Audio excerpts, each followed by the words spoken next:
You're scrolling online, you see a house listing, and you have to ask yourself, how is that even possible? Well, you are definitely not alone.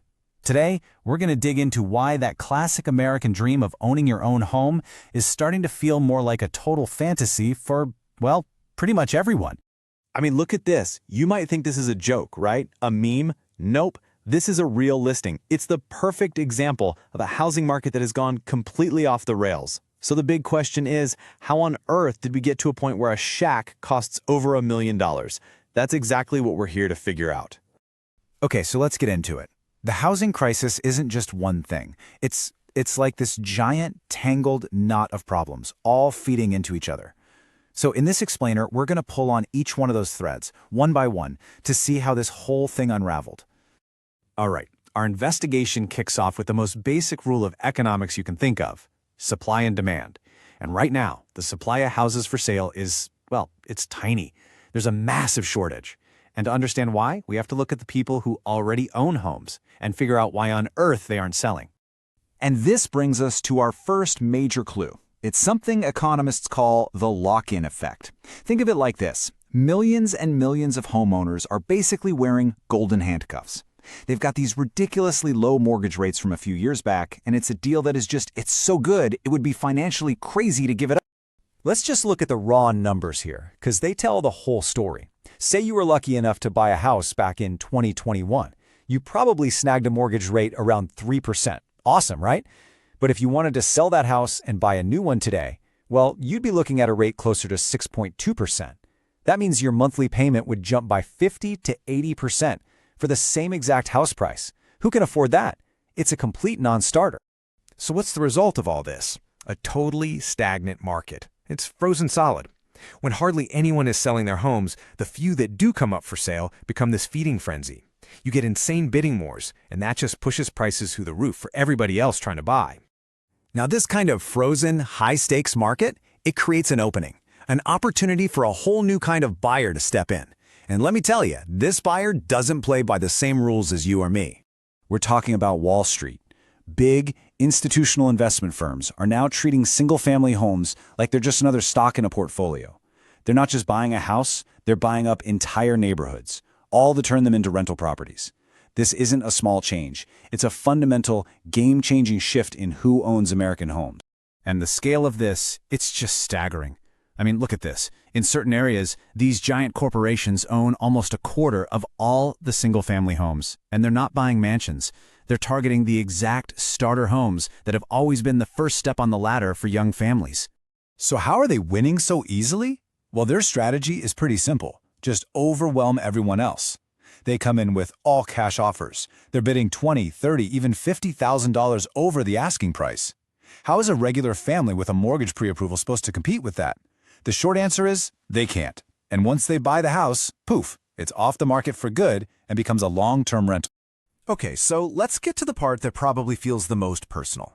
If you feel like you're doing everything right, you're saving money, you've got a good job, but you still can't afford a home, it's not you. You're not crazy. The fundamental math of buying a house is it's broken. Check out this table. Back in 1990, the average house cost about 4 times the average yearly income. That was doable for a lot of people. Fast forward to today, and it's over 5 times the average income. The problem is crystal clear. Our paychecks have gone up, sure, but home prices have absolutely exploded, leaving incomes in the dust. And this chart really just drives the point home visually. You can see that gap between price and income stretching wider and wider. You know that old rule of thumb that a house should cost about 3 times your salary? Yeah, you can pretty much throw that rule book out the window. It's just not the world we live in anymore.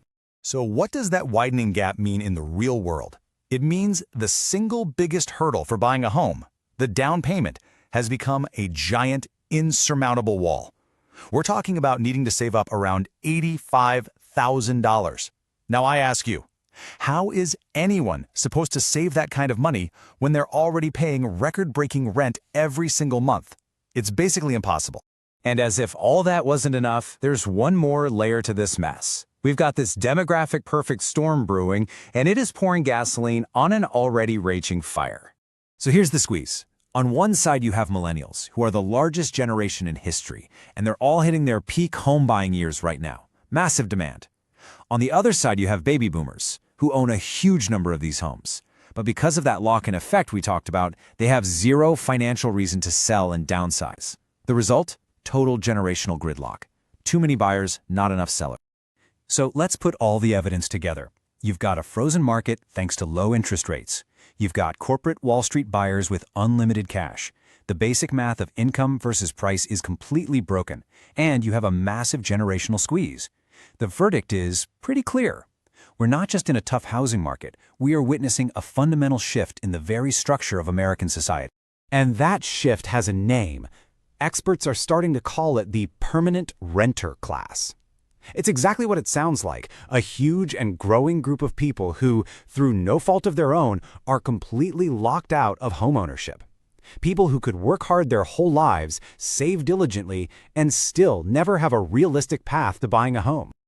And this leads to something called the rental trap. It's a truly vicious cycle. Home prices go up, right? So landlords raise the rent to match. But that high rent eats up 40–50% of your income, which means you have nothing left over to save for a down payment to escape renting. You see the trap? The very thing keeping you from buying a house is caused by the high price of houses. And let's be really clear, this is about so much more than just having a nice house with a backyard. For generations, homeownership has been the #1 way that regular American families build wealth and financial security. It's the nest egg. So being locked out of the housing market means an entire generation is at risk of being locked out of building wealth, which just pours fuel on the fire of inequality. Which leaves us with one last, pretty unsettling question to think about. Is the American dream of owning a home actually dead? Or is it just being redesigned for a new era? An era where the dream isn't a house you own, but an apartment you rent from a massive, faceless corporation. It's a heavy thought, but it's one we all really need to start